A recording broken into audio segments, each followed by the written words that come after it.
I'm Cassidy Thornton, 28 years old, and 3 weeks ago, my father stood up at our family reunion, grabbed the microphone, and said something about me in front of 68 relatives that I will carry with me for the rest of my life. We only have one daughter we're proud of. That's what he said, and he was looking straight at my older sister Brianna when he said it. For 22 years, my family called me the burden. The premature baby who cost too much, the quiet sister nobody defended, the daughter who sat at the end of every table while Brianna got the tuition, the praise, the love. But what none of them knew, not my parents, not my cousins, not a single person in that crowd, was that 6 weeks ago on a Thursday night at my kitchen table, Brianna got drunk and confessed everything. The money she'd stolen from our parents, the nursing degree she'd faked, the lies she'd been feeding the family about me since I was 14, and I recorded all of it, 14 minutes that would shatter 22 years of silence. Before I tell you what happened when I pressed play, take a moment to like and subscribe, but only if you feel this story deserves it. And tell me in the comments, where are you watching from, and what time is it right now where you are? Now let me take you back 22 years, to a January night in Georgia, when I arrived in this world 6 weeks too early, and became the debt my family never wanted to pay. I came into this world 6 weeks early, on a Tuesday night in January, in a hospital 40 minutes from our house, because the closer one didn't have a NICU. My lungs weren't ready, my heart wasn't ready, nothing about me was ready. 3 weeks in the neonatal intensive care unit, $87,000 in medical bills. My parents had just closed on their first house 2 months before. My dad, Glenn, was driving trucks for a regional freight company. My mom, Jolene, had quit her receptionist job to stay home with my sister Brianna, who was 3. I know the exact dollar amount because my mother made sure I'd never forget it. She told the story at every Thanksgiving, every Christmas, every family gathering where there was an audience. Cassidy almost bankrupted us before she could even open her eyes, she'd say. Then she'd laugh, and the relatives would laugh, and I'd sit there holding my fork so tight my knuckles went white. When I finally came home from the hospital, small and fragile and wrapped in a yellow blanket, my sister Brianna looked at me in my crib and asked our mother a question that became the Thornton family's favorite joke for the next 2 decades. Can we send her back? Everyone laughed. My dad, my aunts, my uncles, even my grandmother Edith, though I'd learn later that she stopped laughing long before anyone else did. That question, can we send her back, followed me through every birthday, every report card, every holiday dinner. Brianna would say it when I spilled juice. My dad would say it when I got carsick on road trips. My mom would whisper it to her sister Ruth on the phone when she thought I couldn't hear. But I always heard. Growing up, I learned the rules of our family early. Rule 1, Brianna comes first. Rule 2, if something goes wrong, it's probably Cassidy's fault. Rule 3, don't complain about rules 1 and 2. When I was 10, I won first place in the county writing contest. My English teacher, Mrs. Hadley, called the house to congratulate my parents. My mom forgot to come to the award ceremony. That same week, Brianna placed 3rd in a school track meet, and we all went out to Olive Garden to celebrate. I remember sitting in that booth, holding my certificate under the table, wondering if anyone would ask about it. Nobody did. But it was the Thanksgiving I was 14 that cracked something inside me. Brianna told my mother, with tears in her eyes, because Brianna always knew exactly when to cry, that I'd stolen our grandmother Edith's gold pendant necklace, the one Grandma wore in her wedding photo, the one she'd promised to pass down. I hadn't touched it. I hadn't even been in Grandma's bedroom that weekend. It didn't matter. My mother believed Brianna instantly. I was dragged in front of 12 relatives in the living room and told to kneel and apologize to my grandmother for being a thief. I knelt. I cried. I said I was sorry for something I didn't do. 2 weeks later, the necklace turned up in Brianna's dresser drawer. My mother's explanation? It must have gotten mixed in with the laundry. Nobody apologized to me. Not my mother, not Brianna, not anyone. That night, I found my mother's old journal in the hallway closet. I don't know why I opened it. Maybe I was looking for proof that she'd loved me once. Instead, I found this line, dated the year I was born. Sometimes I wish we'd stopped at 1. I read it 7 times. I kept hoping the words would rearrange themselves. They didn't. I left home the summer I turned 18. I'd earned a partial scholarship to a state college 2 hours away. Nothing Ivy League, but I was proud of it. I needed my parents to cover the remaining $4,000 a semester. I brought the financial aid letter to dinner like I was presenting a case before a jury. My father barely glanced at it. My mother didn't look up from her plate. "We already spent enough on you," she said. "Between the hospital bills and your braces and that inhaler you needed every winter.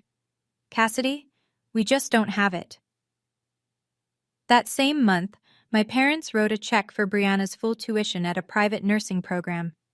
$28,000. No partial scholarship.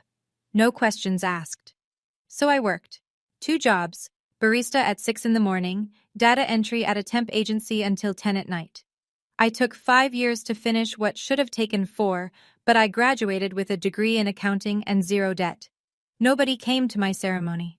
I wore my cap alone in a crowd of strangers and their cheering families. And still, I kept showing up. Every Christmas, I drove 2 hours with gifts I'd wrapped myself. Every Thanksgiving, I brought dessert nobody asked for. I sat at the end of the table. I slept on the couch while Brianna got the guest room with the quilt my grandmother made. I called my mother every Sunday evening. She picked up maybe once out of every 3 calls. I told myself it was enough, that if I just kept trying, something would shift, that the love was there, just buried under years of habit and financial stress and old resentment. I wasn't trying to earn their love. I thought I already had it, just trapped under something I hadn't figured out how to move yet. Until 3 months ago, when I discovered what my sister had really been doing behind everyone's back. It started with a coffee shop. I was grabbing a latte before work on a Tuesday when I saw a woman waving at me from a corner table. It took me a second. Then I recognized her. Megan Holt. She and Brianna had been in the same nursing program. "Cassidy, right? Brianna's sister?" She pulled out the chair across from her. "How's Bri doing? I haven't seen her since, first semester." I almost corrected her. Brianna had been telling the family she was a registered nurse for 8 years. She talked about patients she'd saved, overnight shifts that drained her, the calling she'd found. "First semester?" I repeated. Megan's face shifted. "Yeah, she stopped showing up after October. I figured she transferred, but..." She tilted her head. "Wait, your family doesn't know she dropped out?" I set my coffee down very carefully. "I just assumed everyone knew," Megan said quietly. I drove to work with my hands shaking on the steering wheel. That night, I couldn't sleep. I opened my laptop and started searching. The nursing program Brianna had attended, it had a public registry of graduates. I scrolled through every name from her year. Brianna Thornton wasn't on the list. I dug deeper. My parents had paid $28,000 for that program. When a student drops out in the first semester, the school refunds a portion of tuition, a significant portion. Brianna had never returned that money. She'd pocketed the refund and told everyone she'd graduated. For 8 years, she'd been telling our parents, our grandmother, our entire extended family, that she was a nurse. Showing up to holidays in scrubs she bought online, telling stories that sounded real because she'd memorized them from medical dramas. And nobody, not a single person, had ever thought to verify it. The second discovery came because of my mother's own mouth. About 2 months before the reunion, I was on one of those rare Sunday calls where Jolene actually picked up. She sounded tired, distracted.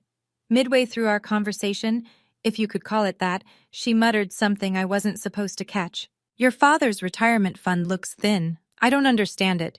The market's been fine." I'm an accountant. I notice numbers the way most people notice weather. Something in her tone pinched my attention, and I asked, casually, carefully, if she'd looked at the statements recently. "Brianna handles all that," Mom said.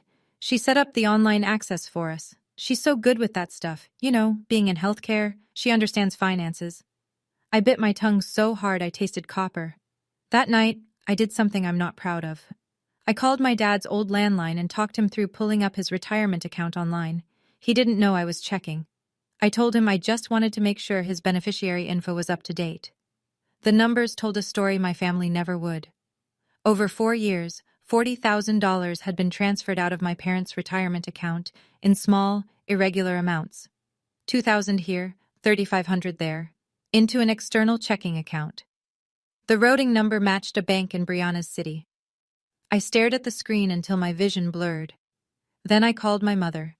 I told her, as gently as I could, that something was wrong with the retirement fund, that the money hadn't gone to market losses, that it had gone somewhere specific. She cut me off before I finished. Don't be jealous of your sister, Cassidy. Brianna manages that account because she's responsible, unlike some people. She hung up, and that's when I understood. Telling them privately would never work. Let me be clear about what was at stake. My grandmother, Edith Calloway, was 79 years old. She'd built a life on a beautiful property outside Atlanta, a house she and my grandfather designed together before he passed, a garden she'd kept blooming for 40 years, and enough savings to leave something meaningful behind. She was updating her will. She'd told the family as much, and in the 2 months before the reunion, Brianna had visited Grandma 4 times. 4 times. My sister, who normally managed 1 visit a year at most, was suddenly the most devoted granddaughter in Georgia. She brought flowers. She brought homemade soup, which I later learned she'd bought from a deli and transferred into her own containers. She sat at Grandma's kitchen table and held her hand and talked about her nursing career. My mother told the family, "Brianna is taking such good care of Mom. She's so selfless." I knew what was happening.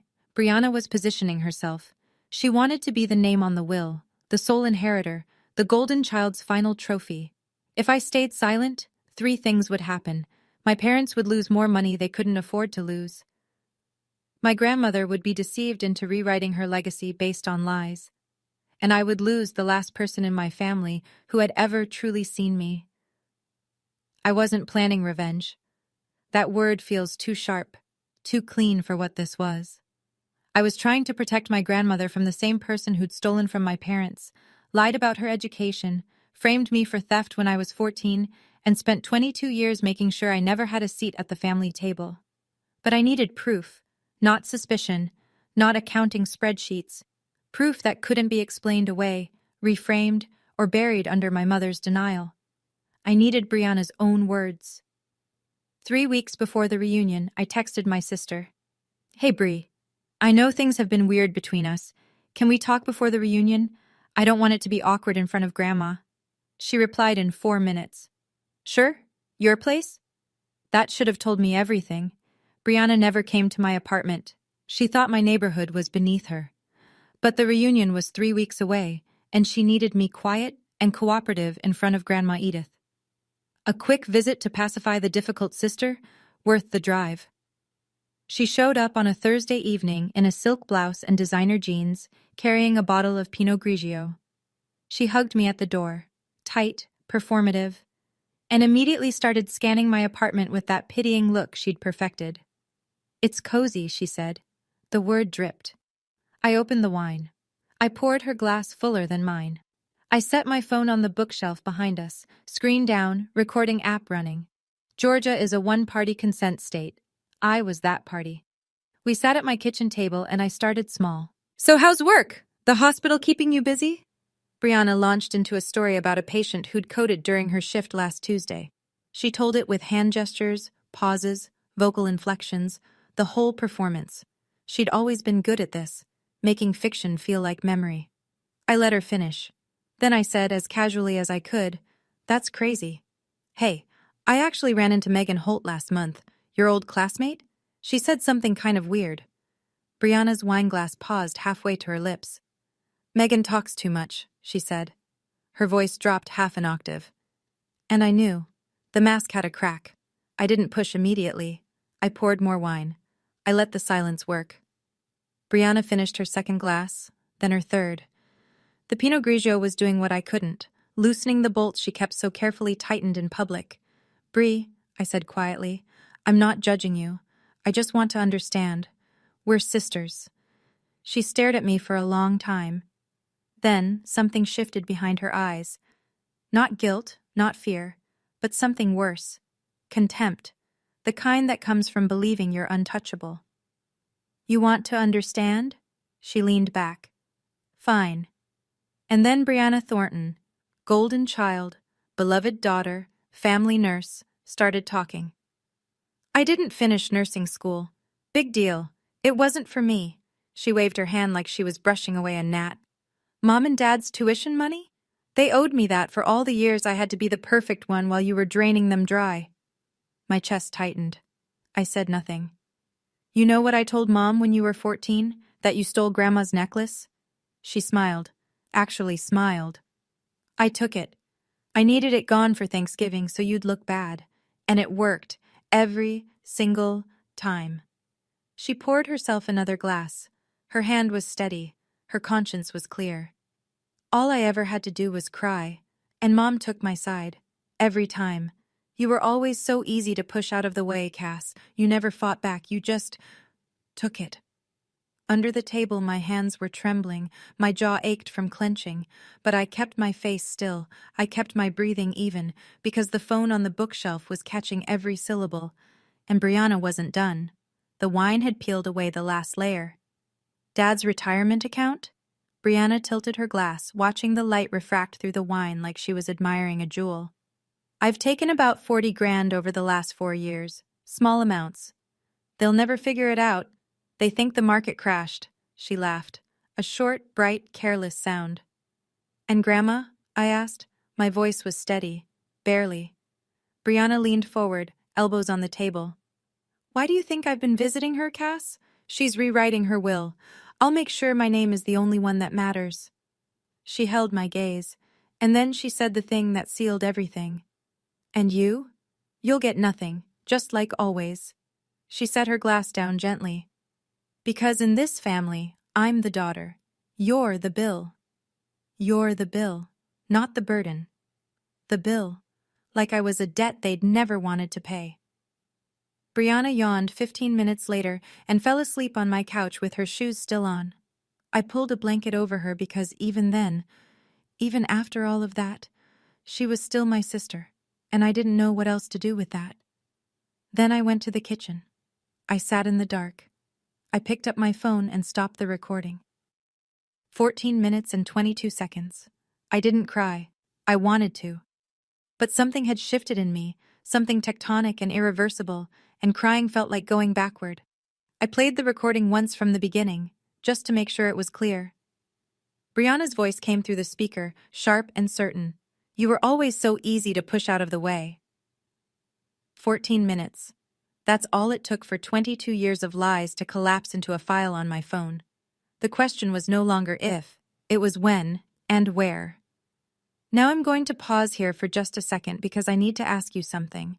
If you were me, sitting alone in that dark kitchen with 14 minutes of truth on your phone, would you play it privately for your parents? Or would you wait for the one moment when the truth couldn't be swept under the rug? Drop a 1 in the comments for tell the parents, or a 2 for wait for the reunion. And if you're invested in this story, hit that subscribe button, because what comes next is the part I still can't believe happened. Now, back to the story. 2 weeks before the reunion, I made a phone call that changed everything. My Aunt Ruth picked up on the second ring. Ruth Calloway is my mother's younger sister, quieter, sharper, and the only person in the family who ever looked at me like I was a whole person and not a footnote. When I was 8 and had pneumonia, Ruth drove 3 hours in a snowstorm to sit by my bed. When I graduated college alone, she was the one who sent flowers. The card read, I see you, Cassidy, always have. Hey, sweetheart, she said. What's going on? I didn't tell her about the recording, not yet. I just asked, carefully. Aunt Ruth, have you ever thought something was off about Brianna? The line went quiet for so long I thought the call had dropped. Then Ruth exhaled slowly. I've been watching your sister for years, Cass. Something doesn't add up. The career stories, the money, the way she handles your parents. But I could never prove anything. She told me she'd tried, once. 3 years ago, she mentioned to Jolene that Brianna's stories about work seemed inconsistent. Jolene's response was immediate and nuclear. She stopped talking to Ruth for 6 months, cut her out of family group texts, told the cousins Ruth was going through something. Your mother will destroy anyone who threatens Brianna's image, Ruth said, including her own sister. I closed my eyes. Aunt Ruth, are you handling the slideshow at the reunion? The projector setup? I'm doing the tech for the family photo montage, yeah, why? If I needed to connect a phone to that projector, would that be possible? Silence again. Then, it's just an HDMI adapter. Cassidy, what are you planning? I might have something the family needs to hear. She paused. I could hear her breathing. I don't know what you have, she said finally. But I trust you. I'll make sure the equipment works. 10 days before the reunion, a handwritten envelope arrived at my apartment. The stationery was cream-colored, the handwriting shaky but deliberate. My grandmother Edith's. She still wrote letters by hand. She said email was for people in a hurry, and she'd earned the right to take her time. My dear Cassidy, the letter read, the reunion is July 19th. I want both my granddaughters there. I want to see your face. Please come. Love, Grandma. I held that letter against my chest like it was something fragile. 20 minutes later, my phone rang. Mom. You got the invitation, Jolene said, not a question. I did. Good. Now listen. Her voice shifted into the tone I knew by heart, the managerial tone, the one that made instructions sound like favors. You're invited, but behave yourself. Brianna is giving a speech about her nursing career, and your father is saying a few words. Just sit and smile and be grateful you're included. I gripped the phone tighter. I'll be there, Mom. And wear something decent, Cassidy. Last time you looked like you didn't even try. I said nothing. Oh, and Mom is making some big announcements at the reunion, Jolene added, almost casually. Family decisions, important ones. So just don't make it about you. She hung up before I could respond. She always did. I sat on the edge of my bed and read Grandma Edith's letter one more time. Then I opened my closet and looked at the white dress I'd been saving for something I couldn't name. Something that mattered. This was Brianna's stage. My parents had cast the roles. She was the star. I was the background extra who should be grateful for a seat. But I was done with their script. I was bringing my phone and my own story. The night before the reunion, I sat on my living room floor with my phone and a pair of earbuds and listened to the recording one more time. Brianna's voice filled my ears, close and clear and cruel. You were always so easy to push out of the way. I heard myself asking about Grandma, my voice thin and careful. And then Brianna. You'll get nothing. Just like always. My hands were shaking when I pulled the earbuds out. I almost deleted it. I want you to know that. My thumb hovered over the trash icon for 10 full seconds, and every year of conditioning screamed at me to keep the peace, to swallow it, to be the good daughter who never makes trouble. But then I thought about my grandmother's letter. I want to see your face. I thought about my dad's retirement account, bleeding quietly for 4 years. I thought about my 14-year-old self, kneeling on a living room floor, apologizing for a theft she didn't commit. I put the phone in my bag. That evening, I called Aunt Ruth one last time. Is the projector ready? HDMI adapter, external speakers, everything set for the slideshow, she said. Cassidy, whatever you're doing, are you sure? I'm sure. A long pause. Then I'll make sure it works. You just have to plug in. After we hung up, I wrote a letter to my grandmother. Short, honest. I sealed it in an envelope and slipped it into my bag next to the phone. It said, Grandma, I'm sorry if what happens tomorrow hurts you, but you've always taught me that the truth matters more than comfort. I hope you still believe that. I didn't sleep that night, but for the first time in years, I wasn't afraid of what morning would bring. I was ready. The Callaway estate sat on 3 acres of rolling Georgia green, 20 miles outside Atlanta, wrapped in old magnolia trees and a white fence that my grandfather had painted every spring until the year he died. Grandma Edith hosted the family reunion there every 5 years. This one was the biggest. 68 people across 4 generations of Callaways and Thorntons. Long banquet tables draped in white cloth stretched across the back lawn. String lights hung between the magnolias, waiting for dusk. A projector screen stood near the main table, already set up for the family photo slideshow, Aunt Ruth's work. I arrived early. White dress, hair down, phone in my clutch, heart in my throat. Aunt Ruth was adjusting the speaker cables near the projector. When she saw me, she nodded once. Calm, steady. She tilted her head toward the HDMI adapter resting on the edge of the tech table. I understood. The guests filtered in over the next hour. Cousins I hadn't seen in years. Great aunts who pinched my cheeks. Uncle Frank with his booming laugh. Kids chasing each other around the garden chairs.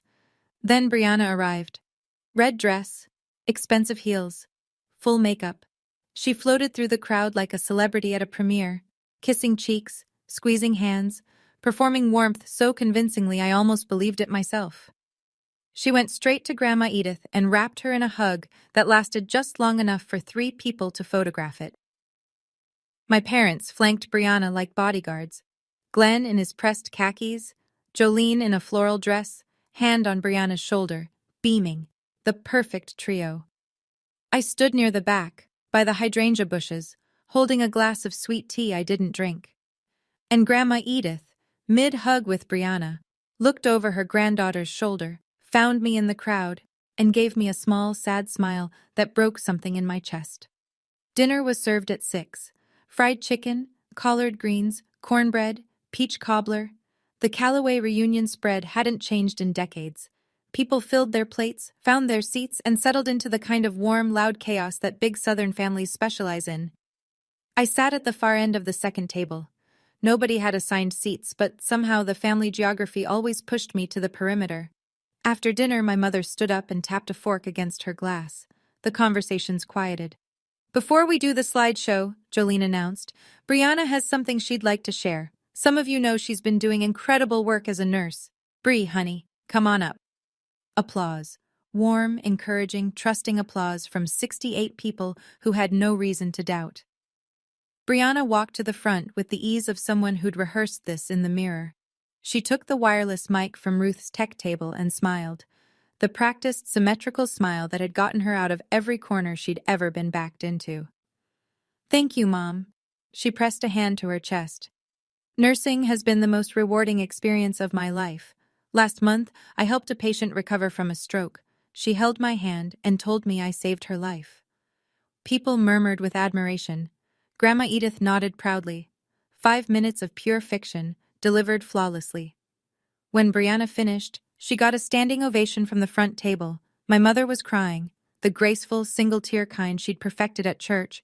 Then a great aunt at my table leaned over and patted my arm. "And what do you do, dear?" Before I could answer, my mother's voice cut across the lawn. "Cassidy works in accounting," Jolene said. "Somewhere." Scattered laughter. Brianna smiled into her wineglass. I felt my face burn, but I kept my hands flat on the table. Not yet. The sun was sinking behind the magnolias when my father stood up. Glenn Thornton was not a natural speaker. He was a quiet man who'd spent his life driving trucks, watching ESPN, and agreeing with whatever Jolene told him was true. But tonight, Jolene had given him a script, and he read from a folded piece of paper she'd tucked into his shirt pocket before dinner. "I want to thank everyone for being here," he started. His voice was thin through the mic. This family means everything to us." He paused, looked at Brianna, who sat at the front table next to Grandma Edith. "Jolene and I," he swallowed. "We only have one daughter we're truly proud of." The lawn went still. "Brianna, you are our greatest achievement. Everything you've done, your career, your heart, the way you take care of this family, we couldn't have asked for a better daughter." Applause, not thunderous. There was an awkward undercurrent, a few people glancing around, a cousin shifting in her chair. But enough people clapped to make it feel sanctioned.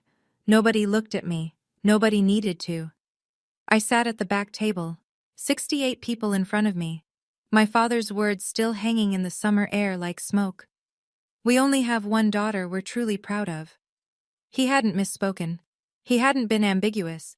He had said, in front of every aunt, uncle, cousin, and grandparent in our family, that I didn't count.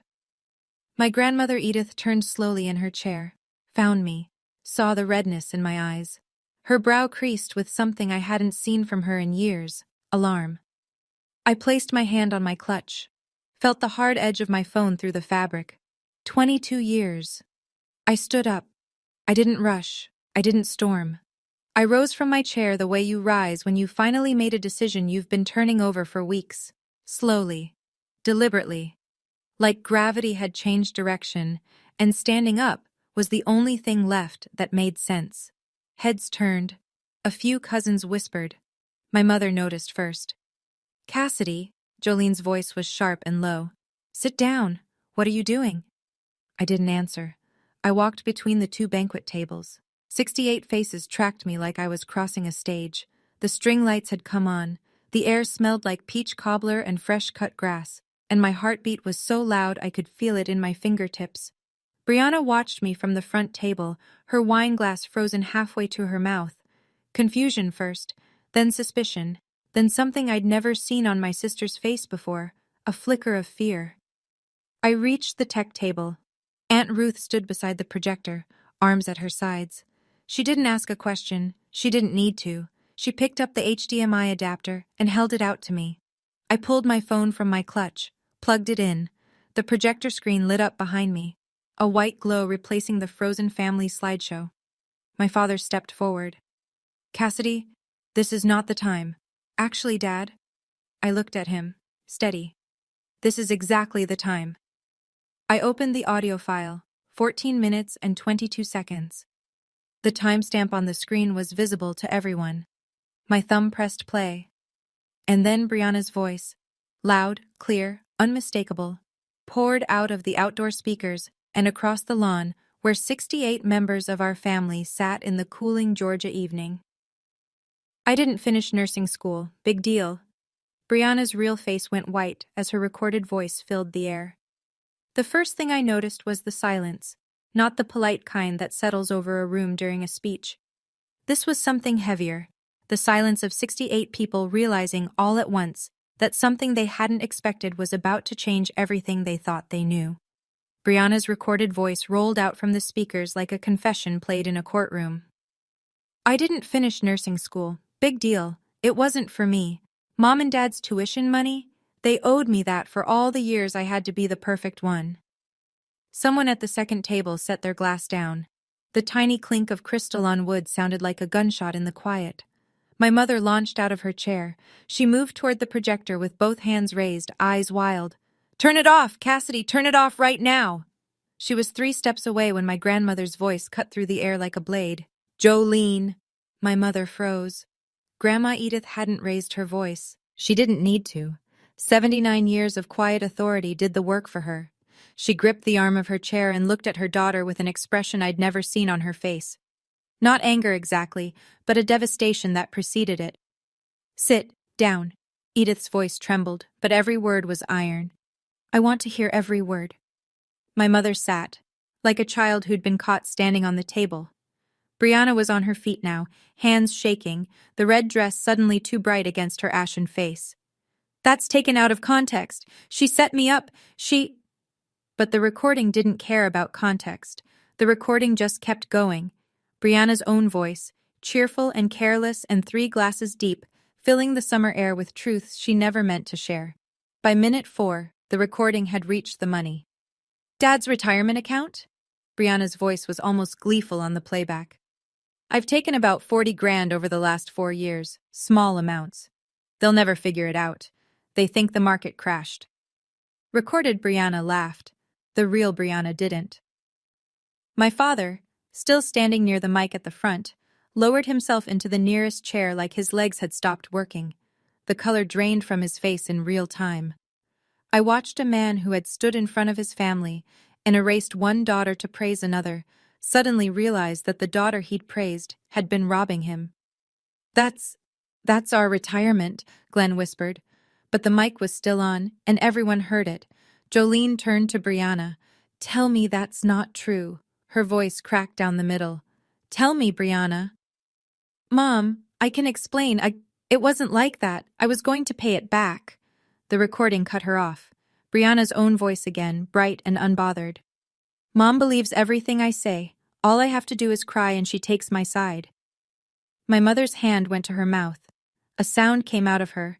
Not quite a cry, not quite a gasp, something between the two that I think only happens when you hear your own manipulation described to you by the person who weaponized it. Around the tables, the reactions rippled outward. Uncle Frank crossed his arms and shook his head slowly. A cousin's wife leaned over and whispered something urgent to her husband. Two of the older aunts exchanged a look that carried 30 years of suspicion finally confirmed.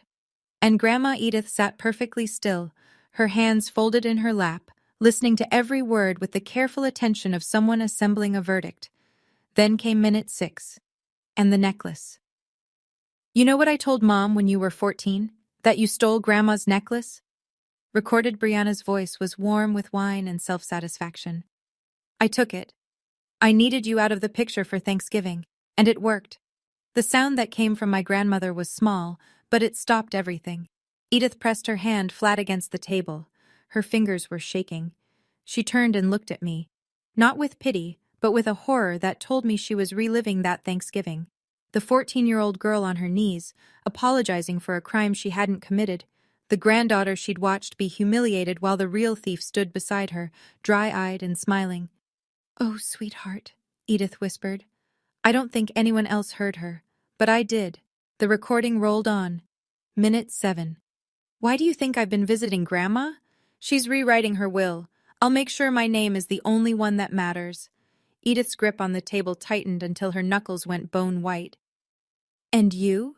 Recorded Brianna leaned into the mic like she was sharing a secret. "You'll get nothing, just like always, because in this family, I'm the daughter. You're the bill." That was the moment Brianna ran. She shoved her chair back with a screech that tore through the quiet. She grabbed her purse, kicked off one heel, and half ran, half stumbled across the lawn toward the garden gate, her red dress catching the string lights. But the estate was 3 acres. The gate was far, and 68 people watched her every step. Cousin Marcus, 24, built like a linebacker, arms folded, was standing by the garden path. He didn't grab her. He didn't speak. He just stood there. And Brianna stopped. Behind her, Grandma Edith rose from her chair. My grandmother walked to the front of the gathering, the way women of her generation do when they've reached the limit of what they'll tolerate. Slowly, straight-backed, with a dignity that makes silence feel mandatory. Someone handed her the wireless mic. She held it with both hands. "I have spent 79 years building this family," Edith said. Her voice shook, but it carried. "And today I learned that the person I trusted most in it has been lying to all of us." She turned to me. "Cassidy." I couldn't breathe. "I owe you an apology." Her eyes glistened. "I watched them push you to the side for years. I told myself it would get better. I told myself your mother would come around. I should have spoken sooner. I should have fought harder for you, and I am deeply, deeply sorry." I pressed my lips together. I would not cry in front of 68 people. I would not. Edith turned back to the crowd. "I will be meeting with my attorney on Monday morning. My will, as it currently stands, will be rewritten." She paused, letting that land. "I want every person here to know why." The lawn was so quiet, I could hear the cicadas in the magnolias. "Not because of money," Edith continued, "because trust, once broken, has to be earned back." She looked at Jolene, who sat motionless in her chair, mascara streaked, then at Glenn, who stared at his hands. "And some of you have a lot of earning to do." At the edge of the garden, Brianna stood frozen, one shoe on, clutch pressed against her chest, tears running down her face. I stood beside the projector, phone still connected, recording ended. I hadn't said a single word since pressing play. I didn't need to. The truth had said everything for me. I want to stop here for a moment, because this part still sits heavy with me. Do you think my grandmother did the right thing? Or was it too much, announcing it like that, in front of everyone? Drop justice in the comments if you think she was right. Drop too far if you think the will conversation should have stayed private. I genuinely want to know what you think, and if you haven't subscribed yet, we're not done.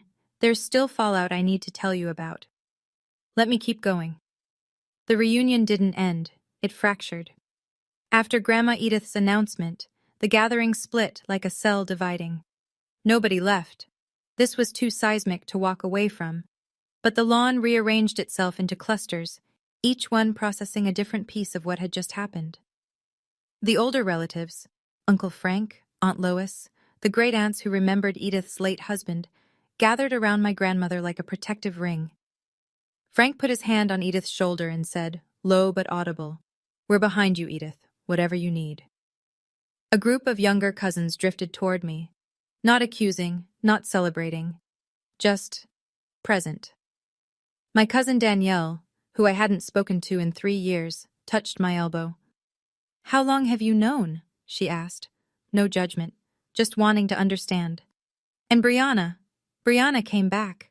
She walked across the lawn with mascara streaked to her jawline and her voice pitched in that exact register she'd used her whole life to escape consequences. "That recording was manipulated," she said to anyone who would listen. "She set me up. She got me drunk. This is entrapment." Most people looked away. A few shook their heads. Then Aunt Ruth spoke. She'd been standing quietly by the projector table the entire time, arms folded, watching. Now she stepped forward. "Brianna," Ruth said, calm as a lake, "I've had my doubts about you for 3 years. I told your mother, and she cut me out of the family for it." She looked around the lawn. The recording just confirmed what I already knew. Jolene, silent until now, turned on me. Her voice was raw. "How could you do this to your family, Cassidy?" I looked at my mother. 22 years of swallowed words sat in my throat. "I didn't do this, Mom. Brianna did. I just stopped hiding it." I found a quiet spot at the edge of the garden, near the stone bench where Grandma used to read to me when I was small enough to sit in her lap. The party noise was behind me. Fragments of urgent conversations, someone's child asking why Aunt Brianna was crying, the clink of dishes being cleared by people who needed something to do with their hands. My father found me there. Glenn stood a few feet away, hands in his pockets looking at the ground. His eyes were swollen. He didn't look like a man who'd just given a speech. He looked like a man who'd just had one given to him. "Did I really say that?" His voice was hoarse. "That we only have one daughter? You said it in front of 68 people, Dad." He winced like I'd touched a burn. "Your mother, she wrote those words. She put the paper in my pocket and told me what to say. And you chose to read them."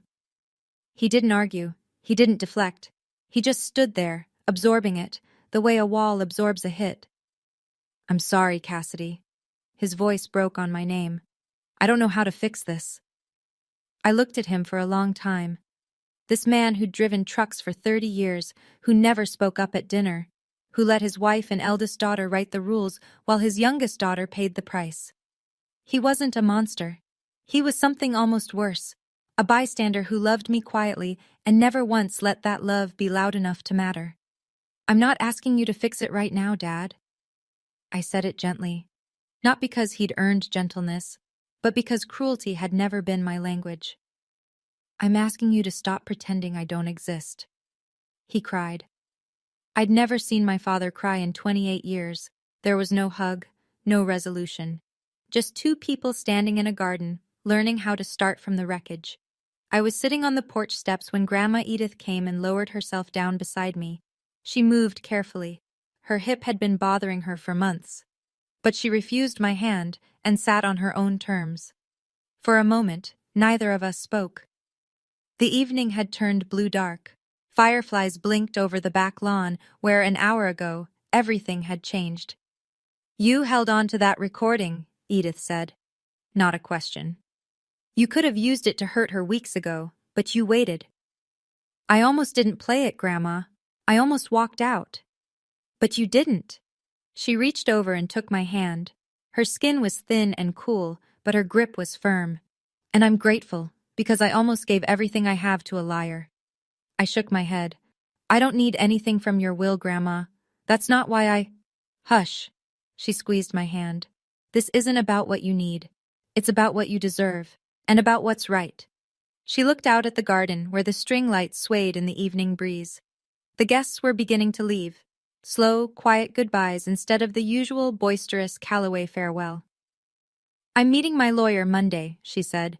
"Brianna's portion will go into a trust. She can access it when she pays back every cent she stole from your parents and gets honest about her life. Not before." Then she told me something that knocked the breath out of me. "I put your name in my will 30 years ago, Cassidy. When you were born. Your mother asked me to remove it when you were 6. She paused.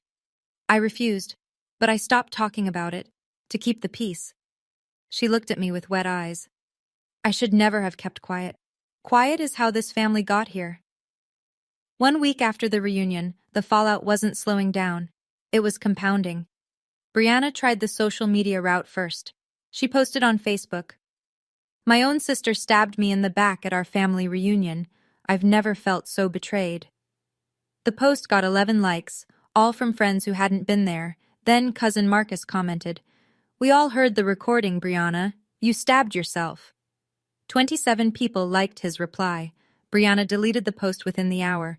The family group chat went through a seismic shift. Brianna was removed, not by one person but by a quiet consensus.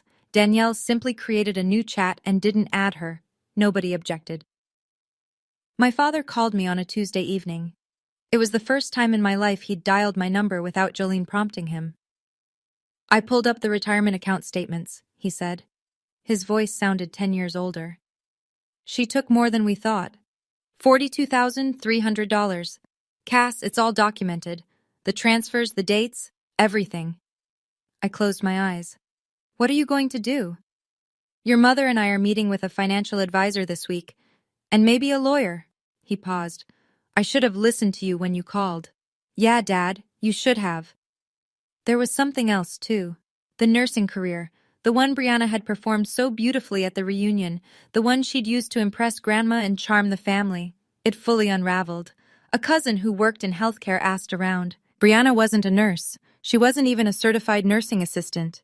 She was a receptionist at a chiropractic clinic 30 miles from her apartment. She answered phones and scheduled appointments. She'd been doing it for 6 years. Every story she'd told, every patient she'd saved, fiction, every word. 2 weeks after the reunion, my mother called. I almost didn't pick up.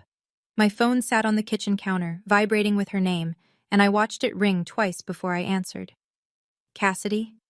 Her voice was small, smaller than I'd ever heard it, deflated, like someone had let the air out of the woman who'd controlled our family's narrative for 25 years. "I didn't know about the money," she said. "Or the necklace. I swear to you I didn't know." "I believe you didn't know about those things, Mom." I kept my voice level. "But you knew how you treated me. You didn't need a recording to know that." Silence. The kind that stretches until it becomes its own answer. "I was so scared when you were born." Her voice cracked. "The doctors told us you might not survive the first night. And then you did, and the bills came, and your father and I were drowning. I think I—" She stopped. Started again. "I think I blamed you for something that wasn't your fault, and once I started, I couldn't figure out how to stop." I gripped the phone. Part of me, the 14-year-old girl still kneeling on that living room floor, wanted to hang up. Another part of me, the part that had spent 22 years calling every Sunday, held on. "Can you forgive me?" she whispered. "I'm not ready for that yet, Mom." I said it without cruelty, without edge, just honest. "But I'm not closing the door." A long, shuddering breath on her end. "If you want a relationship with me," I continued, "it starts with honesty. No more choosing sides. No more erasing me from the family. No more letting Brianna write the story." She didn't argue. She didn't deflect. She just said, "Okay." It wasn't resolution, but it was the first honest word she'd said to me in 22 years. 3 weeks have passed since the reunion. That brings us to now. To today, as I'm telling you this story. Grandma Edith met with her attorney the Monday after the reunion, just as she promised. The new will divides her estate fairly among her children and grandchildren, but Brianna's portion is held in a conditional trust. The terms are straightforward. Brianna must repay every dollar she took from our parents' retirement account and provide verified proof of employment and education before the trust releases. No loopholes, no shortcuts, just accountability. My father and his financial advisor combed through 4 years of statements. The total wasn't $40,000. It was $47,200. Brianna had been skimming right up until 2 months before the reunion. Glenn and Jolene are consulting a lawyer about their options. They haven't filed anything yet. I think part of them is still in shock. Brianna hasn't spoken to anyone in the family. Her apartment in Augusta is empty. A cousin drove by to check. The word through the family grapevine is that she moved to Nashville to live with her boyfriend. She hasn't returned a single call. As for Aunt Ruth, Grandma Edith invited her back into the family circle the day after the reunion. 3 years of silence, broken by a single phone call. Ruth told me later that Edith said, "I should have listened to you. I should have listened to both of you." Last week, I received an email from my grandmother. No formal language, no legal talk, just one line. "Come visit me anytime, sweetheart. The guest room is yours. It always was." I read that email 4 times.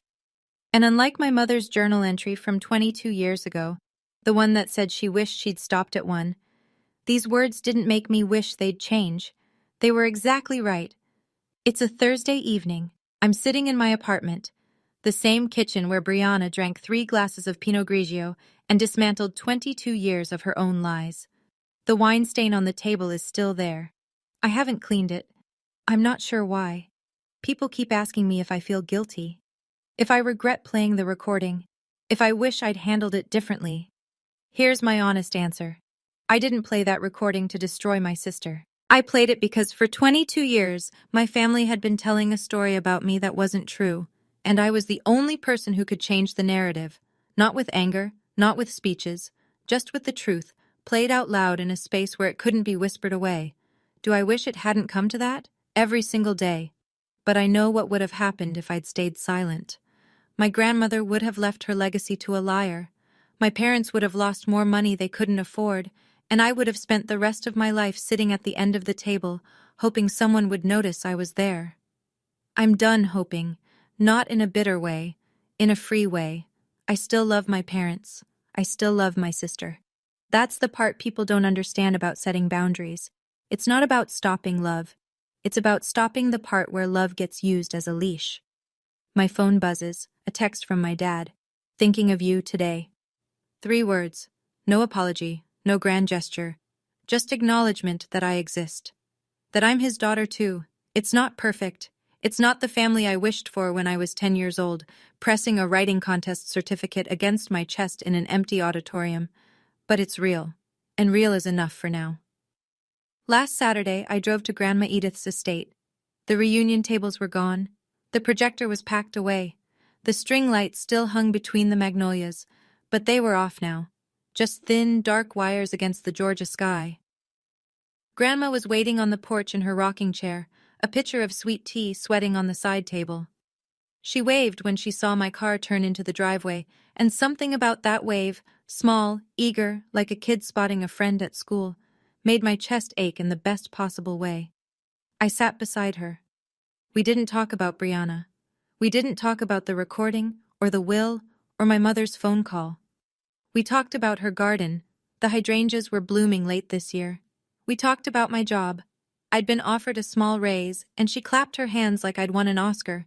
We talked about my cat, Penny, who had learned to open the kitchen cabinet and steal treats. Grandma laughed at that, a real laugh, the kind that crinkled her whole face and made her reach for my arm to steady herself. "Tell me about your life, sweetheart," she said eventually. "The real version, not the one your mother edited." So I did. I told her about my apartment, my morning runs, the book club I'd joined, the friend who taught me to make sourdough. Small things, true things. "You sound happy," she said. "I'm getting there, Grandma." We sat on that porch until the fireflies came out. No drama, no audience, no performance, just a grandmother and her granddaughter catching up on 22 years of conversations they should have had a long time ago. I spent 22 years being their burden, but it turns out the heaviest thing I ever carried wasn't their disappointment. It was my own silence, and I finally put it down. Before I go, here are a few things this whole experience taught me. 1. Silence doesn't keep the peace. It just lets the loudest voice in the room write the story. 2. Protecting someone from the truth isn't love. It's control wearing a nicer outfit. And 3. You don't need anyone's permission to stop being invisible. If any of this hit close to home, if you've ever been the family scapegoat, the overlooked one, the person who kept showing up even when no one saved you a seat, I want you to know you're not alone. Drop a comment and tell me your story. I read every single one, and if you want more stories like this, I've linked a few of my favorites in the description below. Hit subscribe and tap that bell so you don't miss the next one. Thank you for being here. Thank you for listening. It means more than you know.